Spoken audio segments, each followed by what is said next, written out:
Welcome back to City Girls with Country Roots. Today we're going to have to replace one of our tomatoes.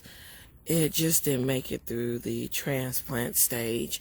So we're going to go ahead and remove it because it has just completely died and everything. But this is another good reason why you should always kind of keep extra tomato starts so that way you can always take and replace them in case you end up losing one.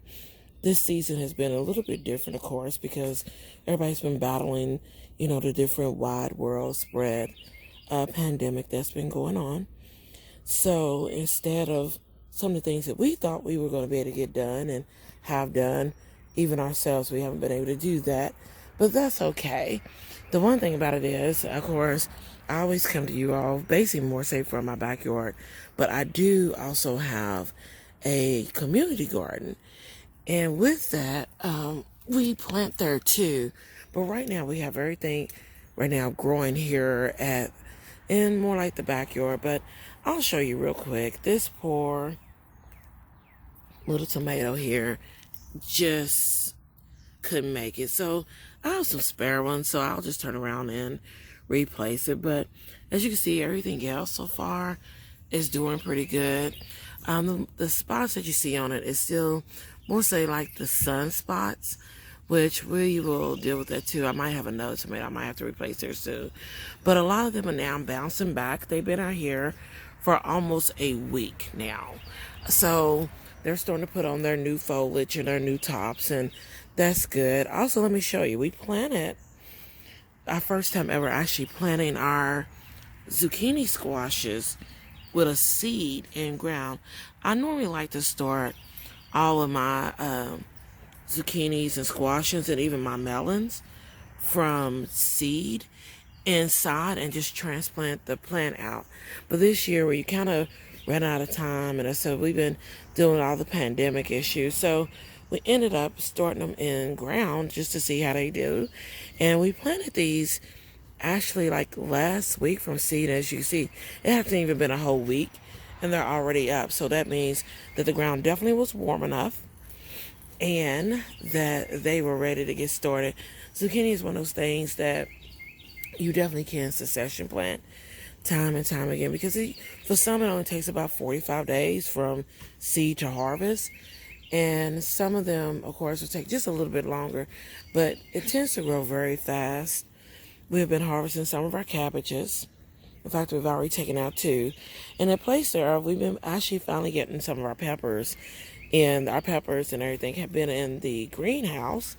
So we finally got them planted out as well. We're going to be planting a little bit more. As you can see, the peas are dying off. They're not producing as well.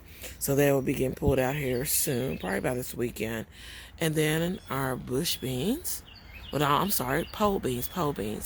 Look how tall they've gotten already. I cannot wait for them to start. Then here we also have is some more of our peppers. They were just planted actually on Sunday. So they are about just a few days old. And then here is some of our eggplant and some more of our peppers. Some of them probably won't make it, but that's okay. Once again, that's why you always have a little bit extra to plant.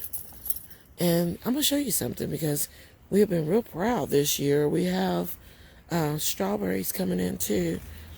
We've harvested a lot of them yesterday. We need to learn to get better about making more videos on a daily basis too, but we don't always do that. But check out this strawberry in here. Definitely will be harvested today. Look at that. Isn't it gorgeous? So there are several of them down in there that we will be harvesting today as well. And of course, this wonderful lemon balm is just everywhere. We do have some beans coming on right now. These right here haven't actually got all their beans on yet. I'll walk you back over real quick to show you one. And unfortunately, we have our lettuce that is flowered. And what we're going to do sometime today too is we're just going to pull it out and take and replace it with a couple of cucumber seeds. We're going to do them from seeds too. We normally do everything we tend to do. We try to do it for transplant, and one of the reasons is that we like to make sure that the plant is growing and has grown versus just going out there and hoping it and wishing. We've also got our okra planted. Yes. We've lost one to the poor dogs that keep trying to run through here. Because even though I'm in here, and you can't get them to kind of stay out, so they like to come in. As you can see, there's one right there behind me. And here's our corn. We actually started our corn in a tray cell and took and transplanted out. And so some people tell you, don't do that. Just go ahead and plant your seed in, which I've done it both ways. And I like to kind of do mine from the transplant stage. You just can't let it get too big. But what you also do have to always that when you are transplanting anything, whether it's a tomato, whether it's corn, whether it's beans, cabbage, whatever it is, you still run the risk of always of that plant going into severe transfer shock, and that the plant won't do well, no matter what it is. Yes, some things will always do better if you do sow the seed. One thing is usually kind of like melons, but I'm not going to lie, I usually and normally transplant my melons too. The thing about melons is you just cannot disturb the roots. So whereas I normally would have broke up my root ball and put it in the ground, you can't do that. I'm looking over there and I'm going to have to actually replace 2 tomatoes. My poor little Cherokee purple is still just not making it. So we're going to have to replace 2, the delicious as well as the Cherokee. So I'm going to put these little signs in my melons. This year, we decided to plant an Odell, which is a white watermelon. We also planted the Orange Low, which is, of course, by the name, it's an orange melon. We haven't had either one of those, so we're trying that this year. Actually, every melon that we're doing this year, we haven't tried yet, but they're doing great. I'm not sure if you can see how they're growing in. In the very back right there, that's the Odell. Right here is the Orange Low. Right there is the Wilson. And then right here is going to be, let me see if I can get you there. Right here is just going to be, it's kind of like a honeydew / cantaloupe mix. It's called a Centrise. And we got the Centrise, the Wilson, and the Orange Low all from a Baker Creek seed. So we haven't grown those. Last year we grew the Bradford from Bradford's Farm. That's another big heirloom. We grew, of course, your standard, like your rattlesnake and everything. So we're going to try getting them to grow here at the house. We grew all of those at the community garden. We plan on trying to grow a couple of them at the community garden this year as well. So first we was going to grow probably about 6 of them, but I think we're now, because the days are getting shorter, we haven't had a chance to even get the seeds started, and a lot of those require about a good 90 days. So we're going to probably just throw in maybe 2, which we'll probably do the new one, which is Moon and Stars, and definitely another like red variety, because my family's real big on red. So we will probably do like 2 of those versus the 6 that we was going to do. And I know people will be like, oh my God, do you have enough room for those vines? We're just going to let the vines run in between the corn, the okra, the tomatoes, and out into the rest of the garden patch, as you can see. So it's not going to be too bad for real. But I'm going to go in here and go ahead and get the 2 tomatoes that we're going to have to replace. Right now it's a good time to replace them. Even though people don't realize the sun can still be very hot during this time. But right now it's very cool out. The humidity is cool. It's about 68 degrees. So it does make for a good time to transplant the tomatoes to the way they're not getting like fully blasted. And today is supposed to be a little bit of an overcast day, as well as we're probably going to get some rain. So that would be a great thing too. So I'll take you with me to the greenhouse to get the 2 tomatoes that we're going to be replacing and bring you along for that. Okay guys, we're here at my little mini greenhouse, and even though I told you all it's like 68 degrees, the greenhouse is like at 80 degrees already. So even though there's not like hardly any sun or anything, it is still quite warm, as you can see inside my jungle here. Because I said the certain things that we was planning to do a farmer's market, but unfortunately due to the C-19, our market got canceled. So we have all these plants, but it's the other good thing about it is that we do have a community garden. We just haven't had a chance to get out there to actually plant our tomatoes. So we're going to take this plant here because this is another Cherokee purple, and we lost the Cherokee purple again. So we're going to actually take him, plant this one out in the ground to replace the other one, and I have got to replace one of my delicious. I should hopefully have another one in here. And I also grew this year some plants for our squirrels, and you can see I got some spare corn and some spare green beans growing in a container down there.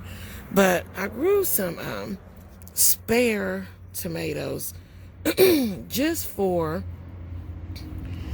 our squirrels. And some people are like, what? You grew that for the squirrels? I like to call it trap crops, because what happens is with squirrels and any wonderful little animals, they love to get into your tomatoes, especially when it gets hot, because they want the water from them. So since they want the water from them, they will, of course, bite your tomatoes. And then after they bite your tomatoes, what are you going to do with it? Some people, let me tell you like this. Some people have gotten real creative and go ahead and just cut off certain parts of it. Me, no. Once you bite my tomato like that, yeah, you can kind of have it. I'm not going to go and take and cut off the bad parts just so the way I can say I have a tomato. No, that's just not working for me. So what I do is I kind of just plant them their own little tomato, because it makes it so much easier for them. And this is what's called when your tomatoes have grown too big and you're like, I got bushes. But before we go and start to replant these tomatoes, let me show you when I was talking about the beans. See? There are some of our wonderful and beautiful green beans. So yes, cannot wait. All of these plants have now started to actually put on some beans. Let's see if we can see look at those real pretty red ones. Let me see if I can zoom in for you so you can see them. And yes, so we will be picking beans sooner than later. Yay! Cannot wait. But what I like to do is I will take and remove my plant. Of course, we've already removed one. And then we'll, of course, remove the stick. I have my trusty little fertilizer down there. That's in my Cool Whip bowl. And my fish fertilizer water. Because when I see that you have plants like that, I will go ahead and definitely water them in with fish. So my step process to this is I like to take, of course, dig my holes, even if this is a fresh, hole. And I'll take and add about one-third to half a cup of fertilizer, just depends. And I make my own fertilizer. So, it's my own custom blend. And then I like to mix it in with some regular dirt. And then what I'll do is, after putting the dirt in there and picking out my spot, you need to mix up a little bit of the native dirt to that hole. I then take and water in that part right quick, like just put some water in the hole. So where the plant too is not going into like a dry hole. Then I'll take the plant out of the cup or out of whatever the container that it's in, break up the root ball, put it in there, pack it in, and then re-water it. In this case, since these tomatoes are definitely so big and so grown, I will now use fish, so the way to help cut down on some of the transplant shock, as well as the way they can start to rebound. And the one thing too that you want to do when you do that too is you want to make sure that you are out here definitely watering that transplant, at least for the first few days, every day, because you want those roots to take and and for that plant to get adjusted to its new area. Once you get it to adjust, like mine are now starting to put on their new foliage and their new greenery, then what we would do is we'll start to cut back on their watering. So we may only water every other day. Depending on the heat factor and everything, we'll probably just only water like every other day. So we're going to get planted. As you can see, my son is already back there redigging the hole for that plant. We got to dig that hole out again and we will take and put the new plant in. I'm thinking I might have to replace just one more. I'm holding out hope for it, but I might have to place one, possibly two more. And let me show you something else real quick. This right here is a tomato that broke off from the top of one of the other tomatoes. And what I did was I just put it in a cup of water. I let it get roots, because you can do that with tomatoes, definitely. If you break a piece off, it gives you basically an extra tomato. And we let it grow roots, and then we just transplanted it in. And yes, it's got its little brown spots and all that good stuff. And believe it or not, it was actually outside and it still got brown spots. And that's okay. But as you can see right here, it's starting to put back on its greenery. So it's just going through its whole stage of its transplant shock and stuff. So we'll take and let it finish growing. We have a couple more that got like that, and we'll find them a hole or a bag or something and place them in. But as you can tell with a lot of them, that's what they're doing. They're just going through that shock. You can see from last week when we planted them, these were actually beautiful and green, but then it's got all the shock. But then when you look right here, you see all the new foliage and the greenish that's coming on. So it's just the stages that they go through in order to get adapted to their new spot. But the one good thing about it is we have been out here watering them religiously, and as well as we've also been putting a little fish around some of them too, to give them that little extra boost of what they need. So hopefully within about another week or two, you'll start to see them crawl up the poles. And the other thing you want to do is make sure that you put their poles in where you're planting them. Even if these plants were smaller, we would still want to go ahead and put their poles in, because you don't want to have to keep disturbing the roots. So you just go ahead, plant your plant, even if it's when it's this small, like that one there. Stick your pole in, go ahead, attach it to the pole, and that way it can go ahead and train itself up the pole, and you don't have to disturb its roots anymore. So as you see, my son has already planted that replacement plant. And what he'll do next is he will go ahead, he'll stick the pole in. Well, actually he's going to water. Well, put the pole in, then he can water. Or you can water and then put the pole in. It's whichever one you want to do. So he's going to take and put the pole in. Then he will water it in. Well, actually he will attach it with this little attachments. And then we're going to rewater that plant. And put the tag back in, and hopefully everything this time will go good for that particular plant. Some years you have some plants that just don't want to be part of the garden, and that's fine too. Some years are better than others, and that's the one thing I always like to tell people with gardening. It is always a learning experience. So you will want to take and don't get discouraged, just keep going. So that's kind of like what we're going to be doing today, is just kind of replacing a few things. And say he's getting ready now, water that in. He needs to, of course, remove that bottom leaf. Rule of thumb is always keep your bottom leaves off. And he's just going to pinch that off like he did. Keep your bottom leaves off, so that way if it does rain or when you're watering and stuff, it could take a little bit more water than that. Then you can take and not have to deal with as much fungal and disease. So that's one of the reasons why you want to pinch these bottom plants and bottom leaves off of your tomatoes, because tomatoes are very susceptible to fungus disease, which can then kill your whole plant.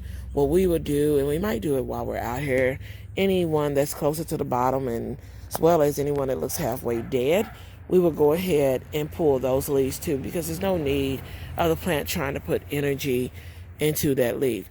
The reason why we have left some of them on, even though they've been out here now a week, is the fact that we had already trimmed some of them off from the bottom. And you don't want to do too much at one time, because you can then, once again, throw your tomato plant into shock.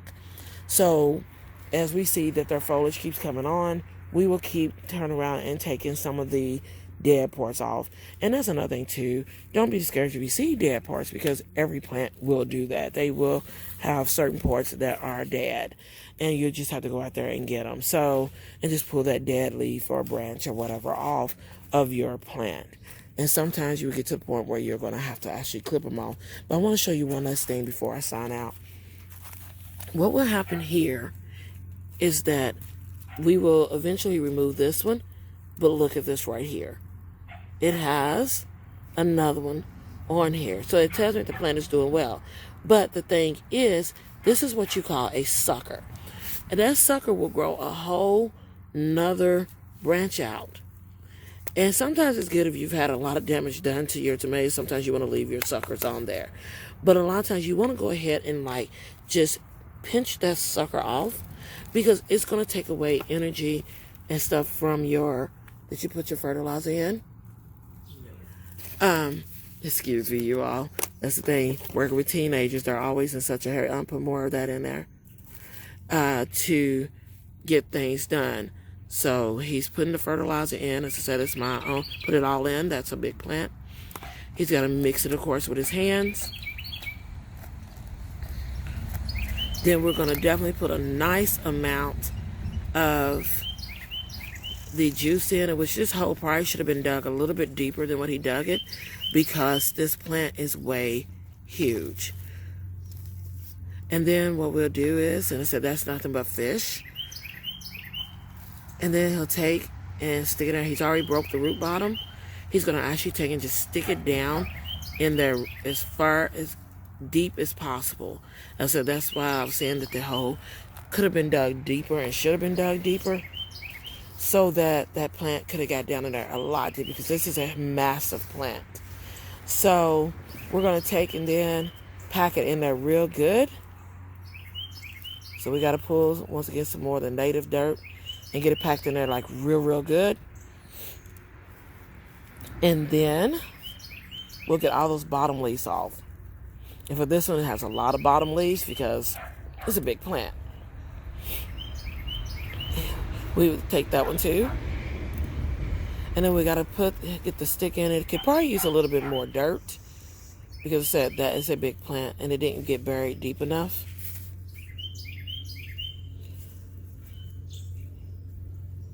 So we want to make sure that we get it in there.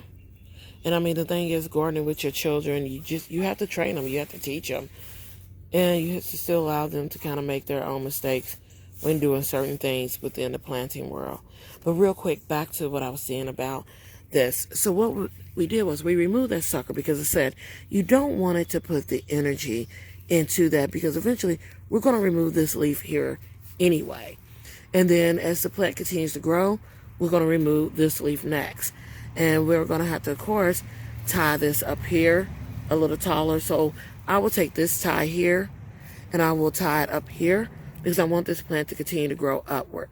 And the same thing with the one back there. We're going to have to tie it up a little bit different, but it's not really that hard. He's putting a tie on now.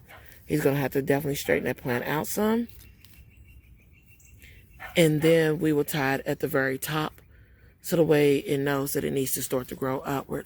And as it, you can take it up higher than that, because as you take them, you want to keep kind of like tying them up and keep training them up, because by natural, tomatoes are a vining plant, and what you do is you train them. Technically, the sticks and everything become their trellis.